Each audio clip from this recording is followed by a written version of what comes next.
Buenas noches, doctor. ¿Cómo está, Yareli? Buenas noches, doctor. Muy bien y muy contenta de poder escuchar y aprender de usted. Me da mucho Ah, gusto no, y le mando un abrazo. no, muchísimas gracias. Luis Enrique, un abrazo también hasta Tamaulipas. Sí, buenas Dante, noches, también doctor. Muchas un fuerte gracias.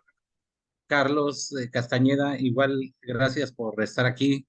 Vamos a dedicar una hora de trabajo relacionado con el tema de la prisión preventiva. Y pues ahorita hay, digamos, como río revuelto sobre este tema, porque todo el mundo está opinando sobre la prisión preventiva. Eh, Veo que acaban de sacar un libro que se llama Medidas Cautelares de bueno, de varios autores, publicado por Anaya Editores. Hay algunos que conocen del tema, hay algunos que pues, les puedo decir que no tienen la experiencia suficiente, pero me parece un documento interesante, sobre todo porque puede generarse debate sobre este tema de la cautela. Sí, y en la semana, yo creo que a partir del jueves o viernes, he de publicar en todas las fuentes abiertas, en redes sociales y hasta en Mercado Libre, un libro que escribí en el 2019 y que no había reeditado, que se llama La evolución constitucional de la jurisdicción penal. Y ahí vamos a ver cómo surge el tema de la libertad caucional o la libertad bajo fianza y cómo se fue desarrollando el tema de los delitos graves desde 1917 hasta la fecha.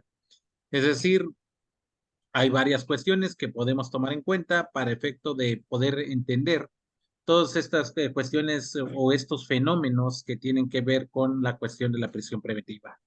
Fíjense que en la redacción de 1917 ya se contemplaba la hipótesis del delito grave y del delito no grave. Y fue en la década de los 30 cuando se habló de la libertad bajo fianza. Y fue hasta la década de los 80 cuando la bajo fianza se configura como ahora como una caución. Incluso hasta antes de la reforma del 2008, debería estudiarse de manera preferente el tema de la caución. Si no fuera un delito no grave, entonces la persona inmediatamente podía solicitar su libertad caucional, incluso frente al Ministerio Público. Y en el catálogo de delitos graves, entonces estos sí eran de prisión preventiva automática. ¿Sale? Ahora, fíjense que el tema de la prisión preventiva oficiosa pareciera ser que, y así nos han vendido la idea, que es, digamos, meramente del sistema mexicano. Digo, así quedó redactado en el 2008, digamos, en una reunión de Comisiones Unidas de Puntos Constitucionales y Justicia, donde consideraron que era necesario hacer ese catálogo de delitos de prisión preventiva oficiosa para que pudiese trascender el tema, digamos, de la reforma en materia de seguridad y justicia. Entonces, derivado de ello es de que en la última reunión previa a la presentación de esta reforma constitucional de la denominada juicios orales, que como ustedes saben, se votó el día 12 de diciembre del 2007, eh, se incluyó en un último momento el catálogo de prisión preventiva oficiosa. Sin embargo, no hubo digamos, un lineamiento, no hubo, digamos, un estudio previo, no hubo absolutamente nada relacionado con la implementación del catálogo de prisión preventiva oficiosa. Simplemente fue en una mesa de trabajo el 27 de noviembre del 2007 donde se dijo es necesario la implementación de la prisión preventiva oficiosa para evitar el tema de la puerta giratoria en el sistema acusatorio, para quitarle las facultades a los jueces para que decidieran de manera discrecional sobre ciertos delitos. Entonces, se hizo el catálogo de delitos, pero no se hizo, digamos, un estudio mayor y tampoco se tomó en cuenta, digamos, lo que antes venía en el artículo 194 del Código Federal de Procedimientos Penales o su equivalente en las entidades federativas. Entonces, platicando con un amigo mío, ahora ya fallecido, el maestro Gilberto Farias Morales, él decía, mira, en la prisión preventiva oficiosa sabemos qué delitos se van a quedar privados de su libertad. En la prisión preventiva justificada queda a un amplio margen de discrecionalidad, digamos, la privación de la libertad. ¿Sí? En la semana nos mandaron un caso relacionado con el delito contra la salud en modalidad de simple posesión y resistencia de particulares. Pero con esos dos delitos, la persona se quedó privada de su libertad en prisión preventiva justificada. Si fuese, digamos, a rajatabla el tema de la prisión preventiva oficiosa y a contrario censo, los demás delitos no merecieran prisión, entonces esta persona nunca hubiese estado privado de su libertad. Sin embargo, resulta que ahora el tema para la aplicación de la prisión preventiva justificada hay un grave riesgo, que no hay parámetros objetivos de evaluación para la implementación de la prisión preventiva justificada. Digo, hay tres lineamientos, que es peligro de sustracción de la acción de la justicia, peligro inminente hacia la víctima o hacia la sociedad y peligro de obstaculización en el desarrollo de la investigación o el proceso, que lo marcan no solamente el Código mexicano, sino todos los códigos procesales latinoamericanos. El problema es cuáles son los parámetros objetivos de, digamos, de diagnóstico de riesgo procesal. Y resulta que estos diagnósticos, podemos decir, el quantum de la pena a imponer, y hay jurisprudencia que dice que no se puede tomar en cuenta ese parámetro porque viola la presunción de inocencia. El domicilio, la falta de domicilio en el lugar donde va a ser enjuiciado, ya también hay tesis del Poder Judicial de la Federación donde dice el domicilio, si tiene una residencia en otro local o en otro lugar fuera de la residencia del juzgado, no es impedimento para, digamos, decretar la otra medida distinta a la privativa de libertad. La falsedad de los datos personales, bueno, ya también hay criterios donde dicen, bueno, si falsearon los datos personales pero no estuvo en presencia de su defensor, no debe tomarse en cuenta en perjuicio del imputado. O, por ejemplo, que realice alguna actividad económica, resulta que hay criterios que nos dicen, bueno, los parámetros de evaluación económica no son suficientes para decretar la prisión preventiva oficiosa, o más bien dicho, la prisión preventiva justificada. Ahora, por ejemplo, ustedes dirán, bueno, el peligro inminente hacia la víctima o la sociedad, la relación víctima-victimario. Y también hay criterios que dicen que si se garantiza a través de otros mecanismos, la prisión preventiva será la última ratio para, digamos, poder garantizar la continuidad de un proceso. Pero además, el eventual cálculo de reparación del daño, pues resulta que anteriormente la libertad caucional se establecía con tres rubros, lo que era la obligación procesal, lo que era el monto de la multa y el tema de reparación del daño. Ahora ya no, ahora solamente basta la obligación procesal. Es decir, la reparación del daño y la multa no son parámetros para la aplicación de una medida cautelar más gravosa. Y además, debemos interpretar que todas las, digamos, las normas y los actos de autoridad que importen privación de la libertad deben interpretarse en sentido restrictivo. Entonces, ¿qué está dando como consecuencia? Que no existe propiamente parámetros objetivos que debieran existirlo. ¿Por qué? Porque consultemos rápidamente el artículo 4 transitorio de la reforma del 12 de abril del 2019. En ese artículo cuarto transitorio refiere que en un plazo no mayor a 5 años deberá analizarse sobre la continuidad de la prisión preventiva oficiosa. pero tanto la federación como los poderes estatales deberán realizar las gestiones correspondientes para eh, profesionalización de las unidades de medidas cautelares encargadas de la evaluación de riesgo. Sin embargo, para que pudiese funcionar una unidad de medida cautelar, no solamente con un simple cuestionario de la UMECA, sino que sea un estudio técnico interdisciplinario, evidentemente requiere algo que se llama Ley Nacional de Ejecución de Medidas Cautelares. Sin una Ley Nacional de Ejecución de Medidas Cautelares, esto seguirá siendo un margen discrecional. Sí, ahora, por ejemplo, acabo de ver un criterio que, por cierto, esta mañana lo estaba leyendo, que es el criterio 2027-335. Y resulta que si a una persona le decretan la prisión, perdón, una orden de aprehensión por un delito de prisión preventiva oficiosa, eh, no se le puede conceder la suspensión del amparo para efecto de que se quede sin efectos la posible privación de la libertad. Entonces, ¿qué está pasando? Que no existen propiamente esos parámetros objetivos donde se pueda garantizar precisamente este tema del diagnóstico de riesgo procesal y se está quedando a un margen de discrecionalidad. ¿Cuál va a ser la consecuencia? Que al menos en los próximos meses, quizá en el próximo año, el tema de las medidas cautelares y el tema de la prisión preventiva va a ser objeto de distintas interpretaciones jurisprudenciales. Vean ahora, simplemente desde que estamos hablando del caso eh, García y Reyes y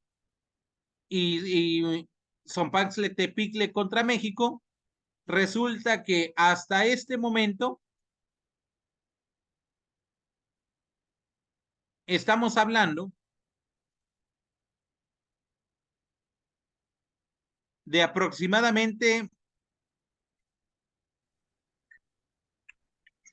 68 criterios que se han dado en los últimos 4 meses relacionados con la prisión preventiva justificada y la prisión preventiva oficiosa. Entonces es un tema de boga, es un tema que no está unificado, es un tema que está generando discusión, es un tema que está generando controversia. ¿Por qué? Porque, por ejemplo, no vayamos tan lejos. El criterio por contradicción de tesis digamos, del Pleno Regional Centro Norte, el 40 diagonal 2023, dice que debe otorgarse el amparo con efectos restitutorios para efecto de discutir la procedencia de la medida cautelar. Y, por ejemplo, tenemos que el Tribunal de Jalisco, pues resulta que es el tercer circuito, resulta que ellos dicen que no debe aplicarse estos parámetros. Entonces, hay contradicciones en estas situaciones, no está definido ese planteamiento. Yo creo que lo primero que debemos tomar en cuenta, primeramente, es la cuestión de que la prisión preventiva oficiosa ya no puede quedarse en una aplicación automática, sino que necesariamente las partes procesales deben entrar al debate sobre la procedencia de la prisión. Por otra parte, también debemos tomar en cuenta que, por ejemplo, para la medición de la duración de la prisión preventiva, es indispensable que le pidamos al órgano jurisdiccional un cómputo de términos de duración de la prisión preventiva para efecto de determinar si efectivamente se está dando o no el plazo máximo de los 2 años, siempre y cuando no sea una causa imputable a la defensa. Esto quiere decir que si se dilata por más tiempo este hecho, pero si es imputable al defensor, entonces deberán restarse esos tiempos para efecto de la duración de la medida cautelar y en su caso deberá realizarse, digamos, el análisis para que en los supuestos en donde sean recursos meramente dilatorios, no se tomen en cuenta para efecto de la duración de los 2 años de prisión. Entonces, eso quiere decir que hasta ahorita, o al menos en los próximos días, vamos a encontrar distintos parámetros de interpretación, pero precisamente por la ausencia de una ley nacional de ejecución de medida cautelar, que en mi consideración creo que es urgente, es indispensable, es necesaria para que se pudiese garantizar, digamos, que sean parámetros objetivos, que no sean interpretaciones subjetivas en la aplicación de las medidas cautelares. Claro, hay otra cuestión, que el tema de la cautela no solamente debiese reducirse al tema de las cautelas de carácter, digamos, personal, sino que también es necesario entrar al estudio de las cautelas de carácter real.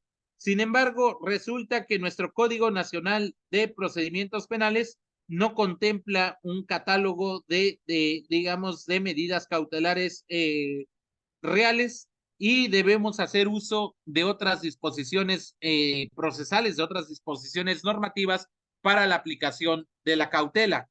Entonces, digamos, ahorita le voy a dar el uso de la voz a nuestro amigo Dante por la pregunta, y vamos a poner una serie de casos prácticos relacionados con el tema de la cautela, y también con la cuestión de la interpretación en los sistemas tradicionales o en los códigos procesales, digamos, del sistema acusatorio, pero antes de la entrada en vigor del Código Nacional, en donde es de obligatoria observancia el contenido del artículo 5º transitorio de la reforma del 17 de junio del año 2016.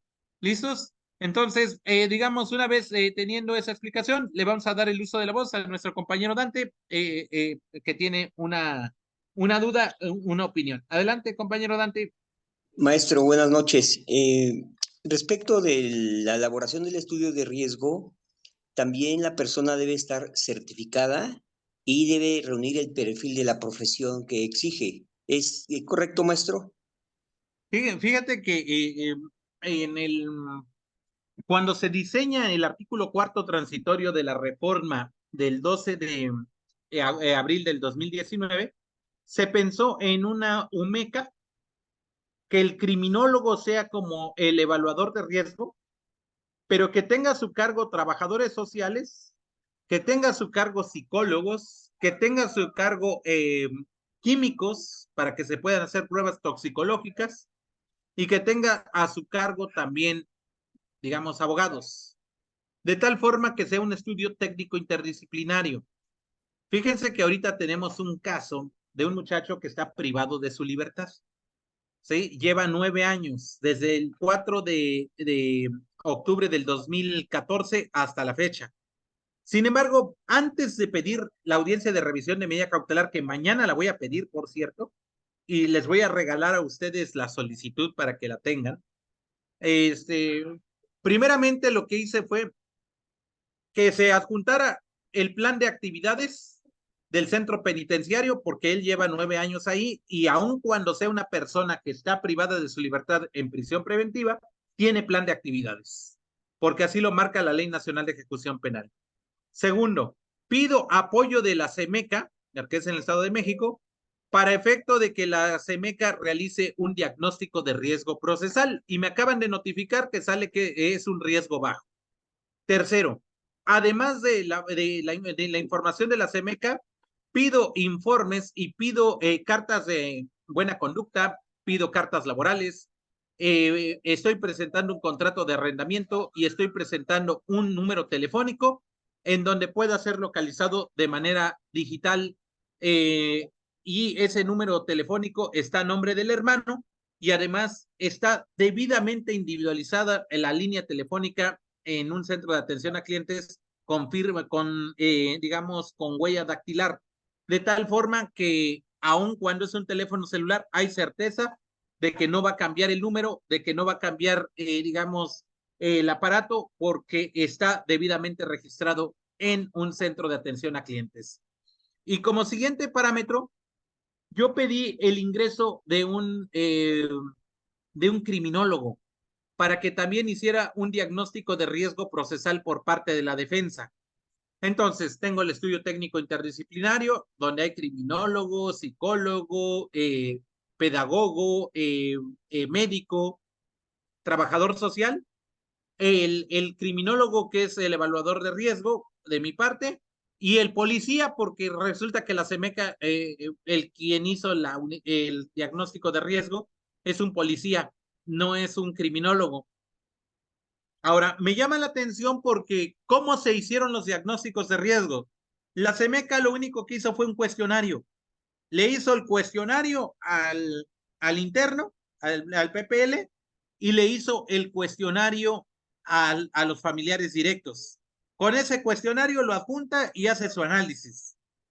En el caso del diagnóstico de riesgo que se está presentando de carácter privado, el criminólogo ha pedido a un trabajador social para que haga un estudio de entorno social, que además está apoyado del estudio de entorno social del plan de actividades. Por otra parte, también tenemos un examen médico, tenemos un examen toxicológico, tenemos un examen psicológico y además tenemos digamos, una valoración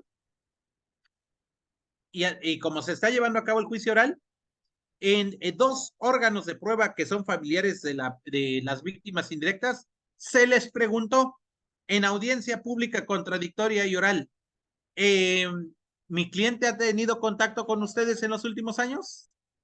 ¿La familia de mi cliente ha tenido contactos en los últimos años con ustedes? ¿Usted tiene, digamos, el conocimiento de que se han acercado en algún momento para, digamos, para molestarlos? Y como todos dijeron que no, entonces también se va a aportar como prueba para efecto de un diagnóstico de riesgo procesal. ¿Por qué? Porque por un lado no pretende darse a la fuga, lo vamos a tener localizado.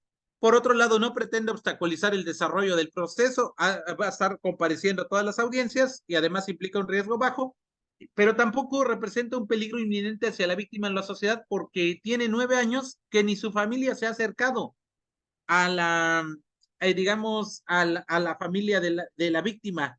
Entonces, eso quiere decir que con independencia del delito que se trate, no vamos a discutir el tipo penal, porque eso ya pasa a una cuestión accesoria, sino vamos a discutir los diagnósticos de riesgos procesales que deban tomarse en cuenta para efecto de saber si se le va o no a aplicar la continuación de la medida cautelar. Pero adicionando a eso, le pedimos al Tribunal de Enjuiciamiento que realice el cómputo de duración de la medida cautelar de prisión preventiva, restando los tiempos de los medios de defensa ejercitados por la propia defensa. Entonces, ahí se van a dar cuenta que cuando menos 5 años y medio o 6 años, sí ha cumplido de prisión preventiva y sí o sí le tienen que dar una medida cautelar diversa a la privativa de libertad. Entonces, pero pues sí, lo que pudimos observar es de que las autoridades, en este caso las unidades de medidas cautelares, no cuentan con áreas especializadas para poder llevar a cabo la evaluación de riesgo y solamente se están reduciendo a un simple cuestionario. Con lo cual, yo les puedo decir que eso es incorrecto, porque además la propia Constitución, o sea, no es el Código Nacional de Procedimientos Penales, sino es la propia Carta Magna que estableció la necesidad de fortalecer las unidades de medidas cautelares tanto en la federación como en los estados, algo que hasta la fecha no ha ocurrido, compañeros. ¿Y eso qué va a dar como consecuencia? De que pues prácticamente todas digamos, las partes procesales están con diversidad de criterios para poder interpretar hasta dónde va a alcanzar el tema de la revisión de la cautela. ¿Qué les parece? ¿sí? Entonces, ¿qué debemos hacer?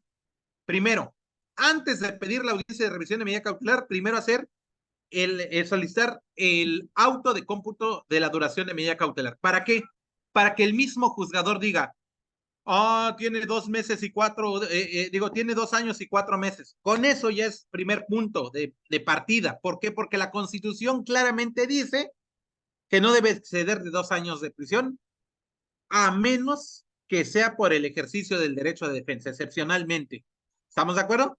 Pero como ese acuerdo o ese auto de cómputo de medida cautelar le restan las dilaciones imputables a la asesoría jurídica de la víctima, las dilaciones imputables a la fiscalía y las dilaciones del propio órgano jurisdiccional ahora con el tema de la pandemia, esos parámetros se toman en cuenta y solamente se queda para efecto de restarle a la duración de la medida cautelar la dilación por parte de la defensa.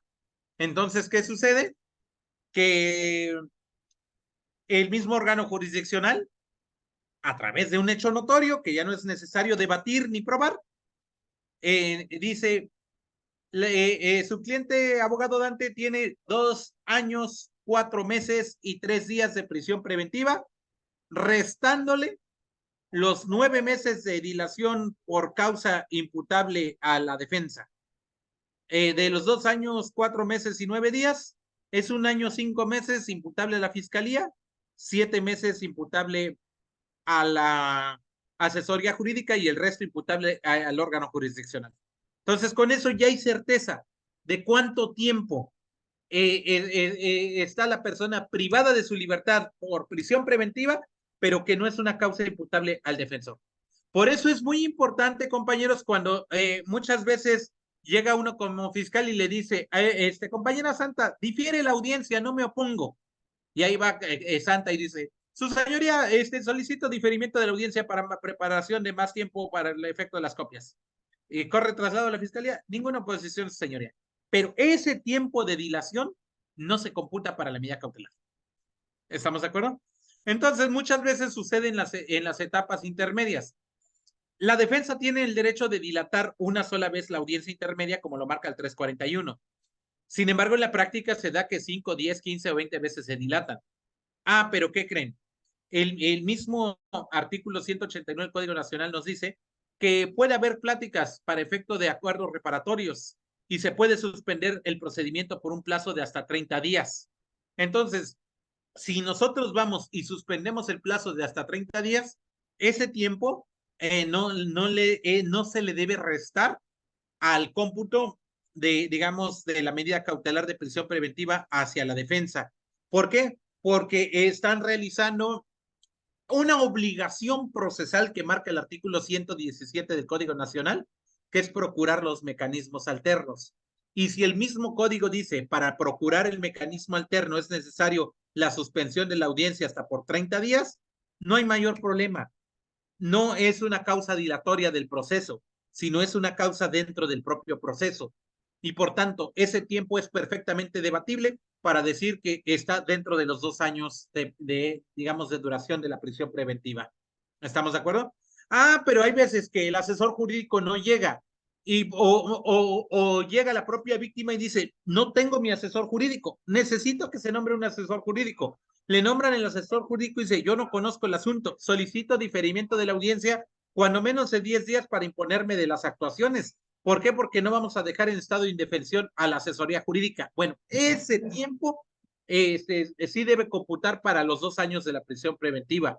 O hay veces que el asesor jurídico no está de acuerdo e interpone recurso de apelación o interpone amparo y da como consecuencia la suspensión del procedimiento y la persona queda privada de su libertad.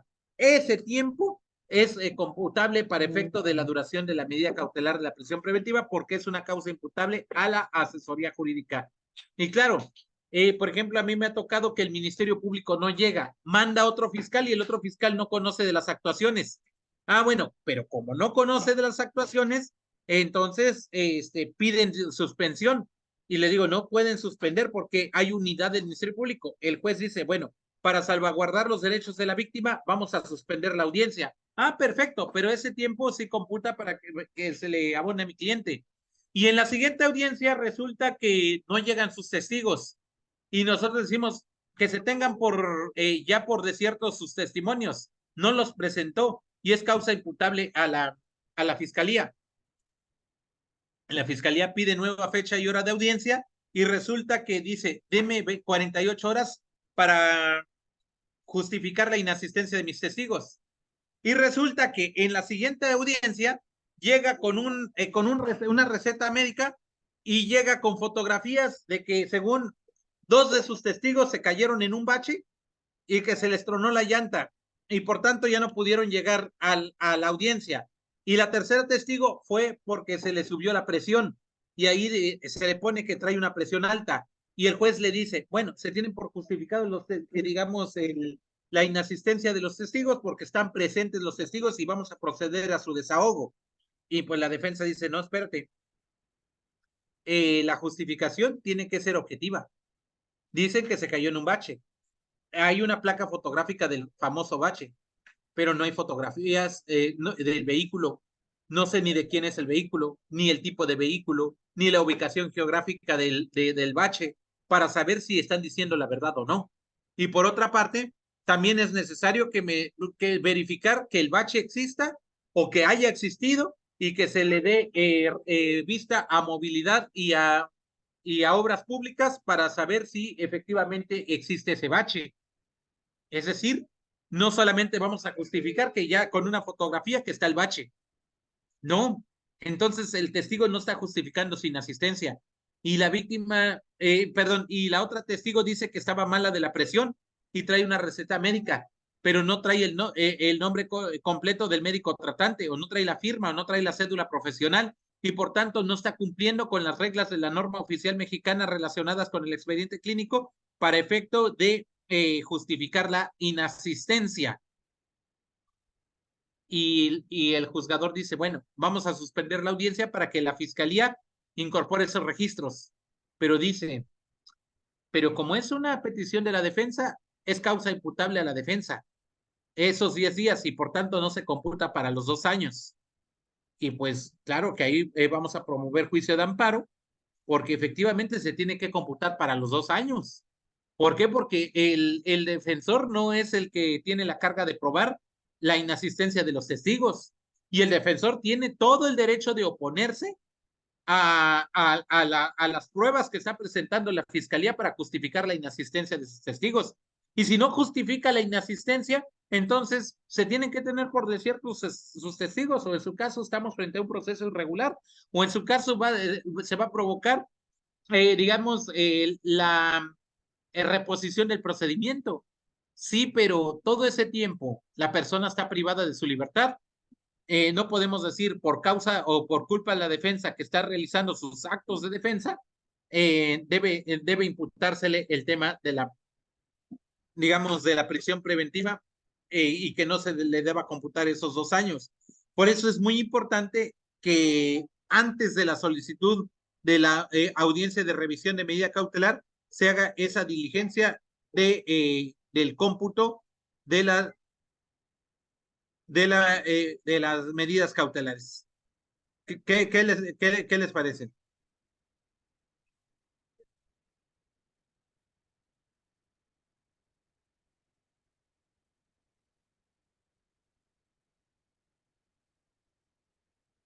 Adelante, Dante. Sí, maestro. 2 comentarios. Uno, ¿qué sucede con esos términos que ahora normalmente y comúnmente y frecuentemente hacen paro a los tribunales, no trabajan por cuestiones salariales, pues cuestiones de manifestaciones, el Día de la Mujer, en fin, sí, constantemente para labores el tribunal?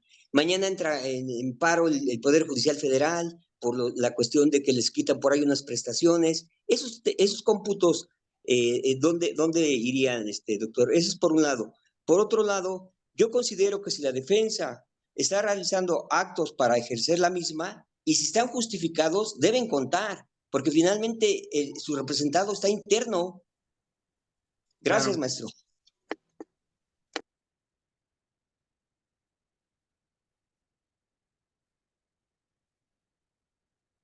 Adelante, Santa. Ahorita contestamos la pregunta de Dante y de Santa. Santa, le escucho.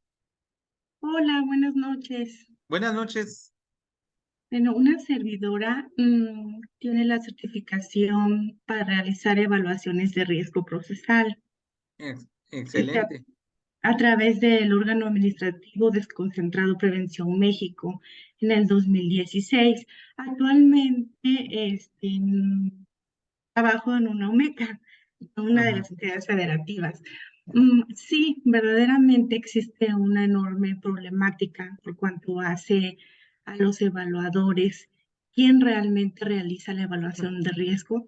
Es muy importante que los defensores, bueno, desde mi punto de vista, dejando fuera como servidora pública, es muy importante que los defensores a la hora de una audiencia, no sé, tomen en cuenta quién realizó esa evaluación, porque hay una verdadera problemática donde el evaluador no tiene ni cédula profesional.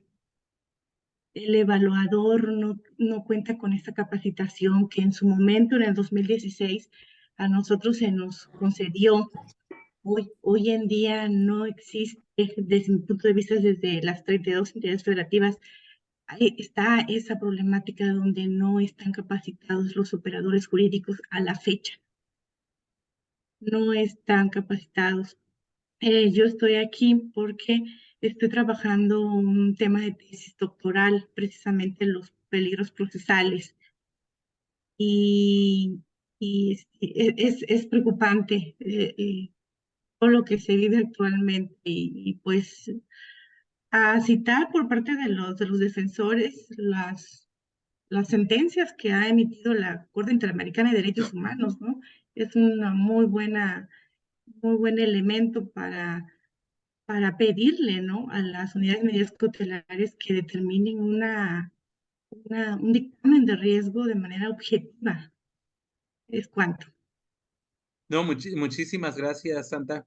Bueno, con relación a nuestro amigo Dante, en efecto, el tema de los actos defensivos que estén debidamente fundados, eh, deben debe tomarse en cuenta para la suma de la durabilidad de la prisión preventiva, es decir, no está realizando actos meramente dilatorios, sino al contrario, está realizando actos que van a dar como a la postre digamos, la defensa de los derechos de su representado. Ahora, por otra parte, en el tema de los paros de labores y de todas esas circunstancias que se están dando, tanto en el Poder Judicial de la Federación como en los poderes judiciales de los estados, este, pues esa es una causa imputable a la autoridad, no es una causa imputable a la persona privada de su libertad. Entonces, esos tiempos sí o sí se tienen que sumar a favor de la persona que está privada de su libertad. ¿Por qué? Porque de no hacerlo así, entonces estaríamos violando también su presunción de inocencia. ¿Por qué? Porque la presunción de inocencia no solamente es una situación jurídica, sino también digamos, un derecho que debe protegerse en el actuar procesal. Ahora, el planteamiento que hace la compañera Santa es muy interesante. ¿Por qué? Porque en efecto, un poquito antes del 2016, cuando todavía estaba la CETEC, no sé si se acuerdan de la Secretaría Técnica del Consejo de Coordinación para la Implementación del Sistema de Justicia Penal en México, se contempló la posibilidad de realizar, digamos, la certificación de los evaluadores de riesgos procesales. Y ahí sí debo decirles claramente, yo creo que uno de los principales precursores en la materia de riesgos procesales, y seguramente habrán escuchado de él, es el doctor Cuauhtémoc Vázquez González de la Vega, que él fue el primer titular de la UMECA Federal. en el 2017. ¿Sí? Entonces, ellos vinieron trabajando junto con los órganos preventivos de prevención y de readaptación social en ese momento, y posteriormente a través de la UMECA Federal, que dependía de la Policía Federal, buscaron el tema de la certificación. ¿Sí?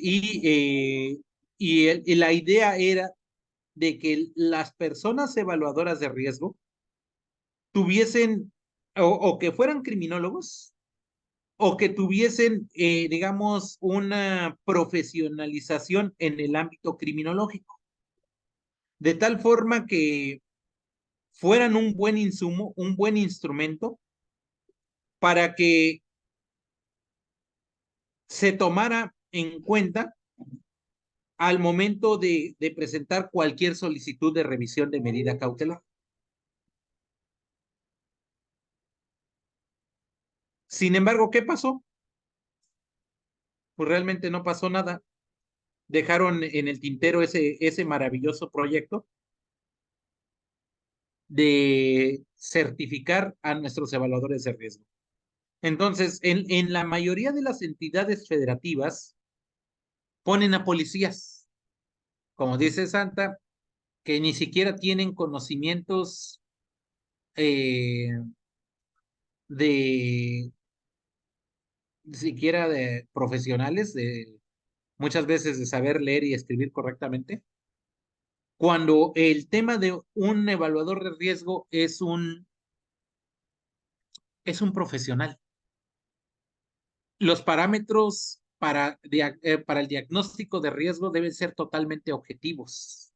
No deben entrar al margen de la discrecionalidad porque estamos frente a un derecho penal de acto, no de autor.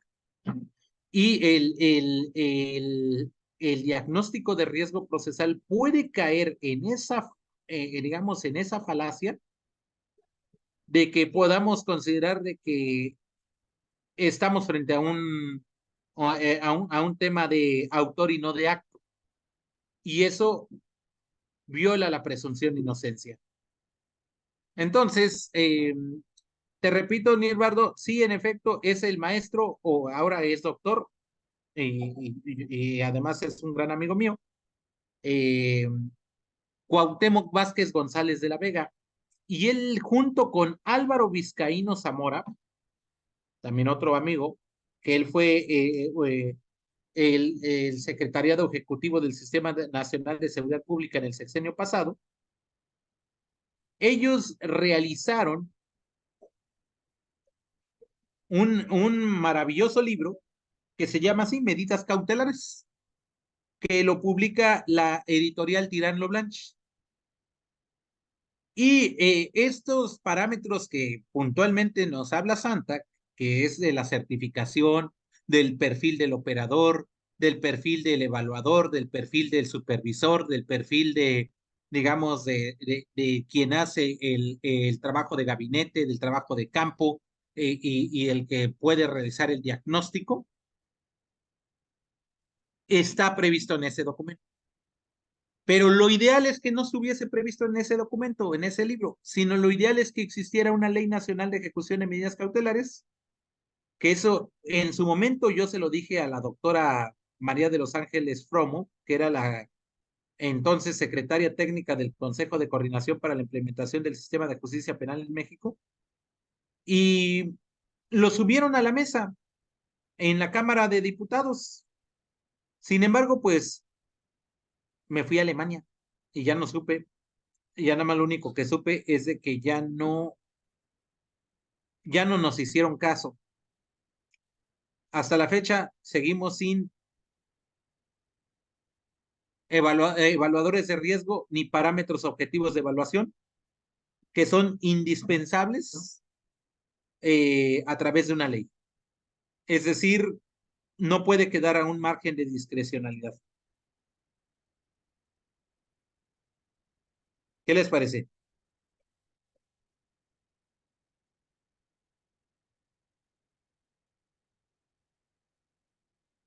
No sé si tengan alguna otra duda. Adelante, Yareli, le escucho.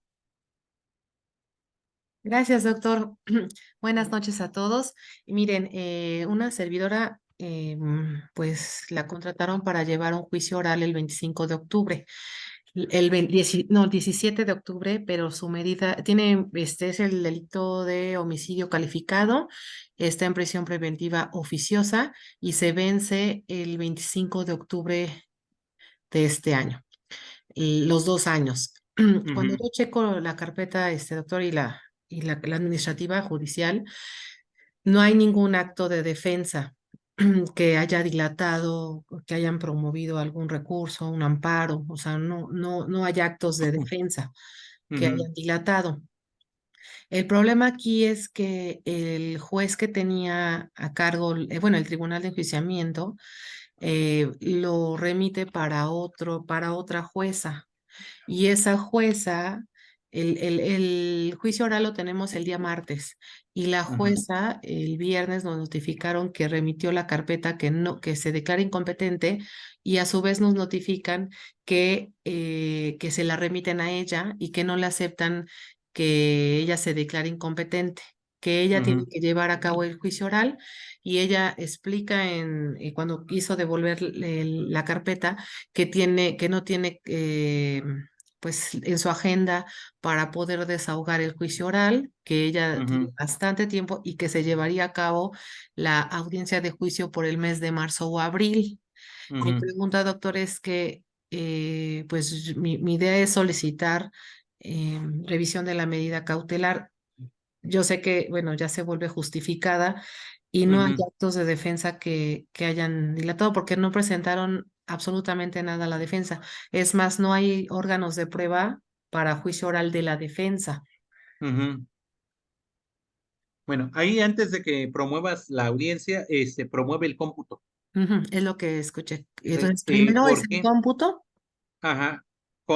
Tú promoviendo el cómputo, ya con eso tienes la partida ganada. ¿Por qué? Porque obligas al mismo órgano jurisdiccional a que te diga exactamente cuánto ha durado la prisión preventiva y si hacen un mal cómputo, tú ya puedes interponer juicio de amparo, Ok. Ah, ¿sí? ok. Y te lo van a conceder con efectos restitutorios. Entonces ya lo puedo solicitar el día de mañana, Desde, lunes. desde ya, el cómputo ya, Ok, y es directamente con con el, el órgano con jurisdiccional, el órgano jurisdiccional. Ah, ok, ¿sí? perfecto. Muchísimas gracias, doctor. Sí, ese punto es muy importante. ¿En qué estado es? Estamos en Puebla. ¿Sí? Sí. Hay que pedir el cómputo. Y ahorita con el relajo que traen los poblanos que tampoco les pagan el Poder Judicial. Sí, sí, sí. De hecho, hay muchos problemas que comentaba el abogado Dante. También Ajá. en Puebla estamos padeciendo. Sí, en Puebla sí está horroroso. Ahí tengo conocidos que llevan 4 o 6 meses que no les han pagado. Sí, así es, doctor. Y, así que el tema del Poder Judicial de la Federación, el tema del Poder Judicial de la Ciudad de México, nunca se había visto, digamos, esos problemas de dilaciones por tema de los trabajadores. Y ahora se está viendo con mayor problema porque no quieren al Poder Judicial. Esa es una realidad. Ah, ok.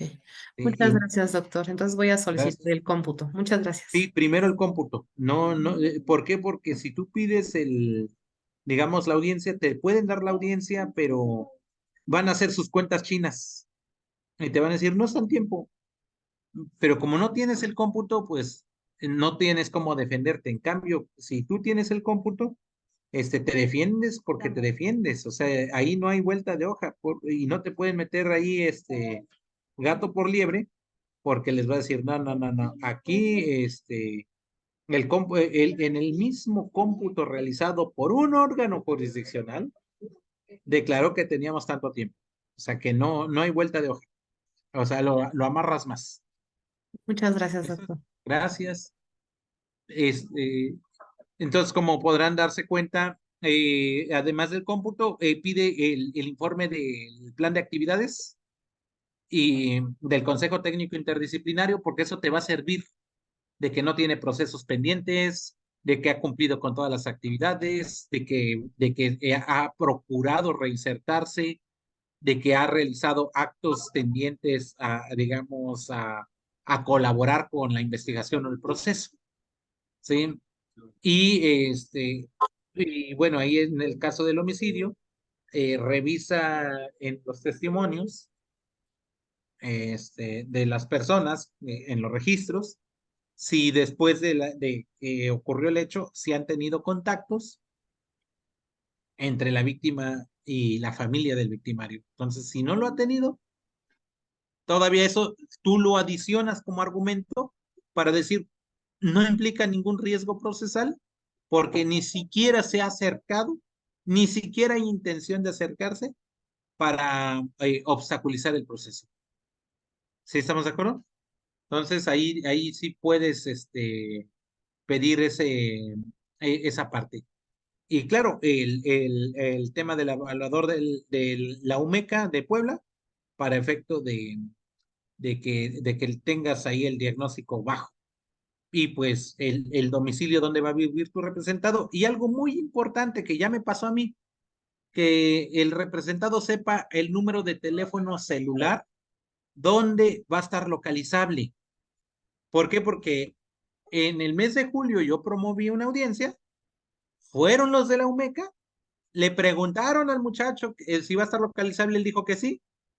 ¿Cuál es el número de celular? Y no lo supo decir. Y madre, es que no los niegan.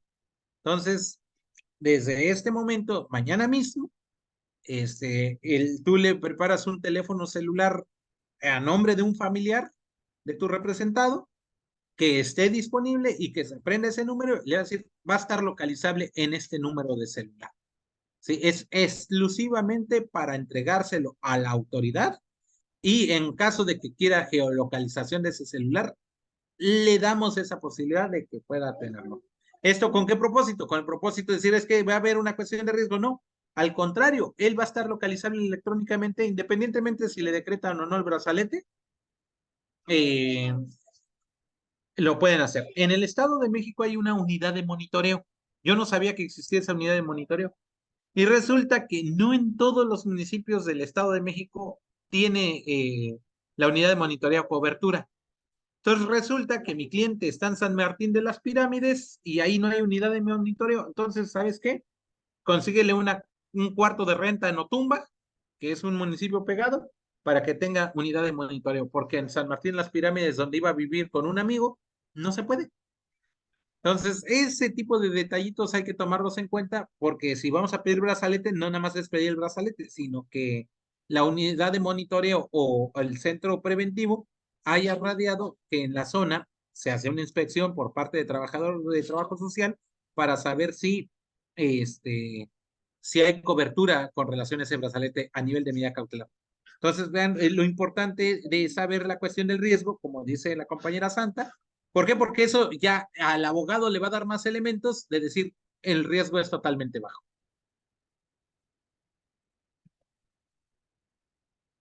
¿Qué les parece?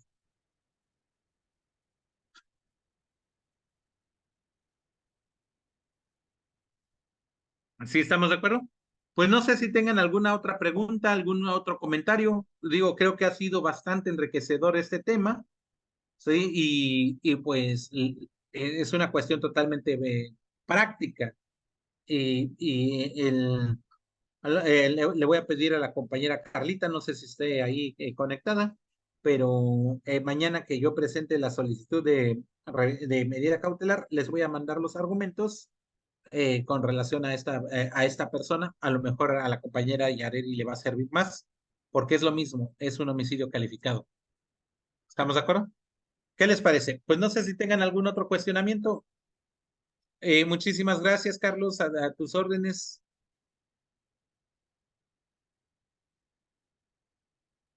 Bien, pues vámonos a descansar.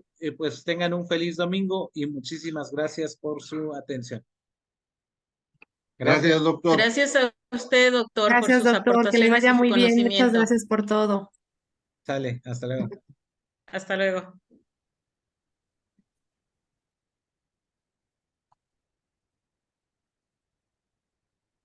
Y lo más rápido posible.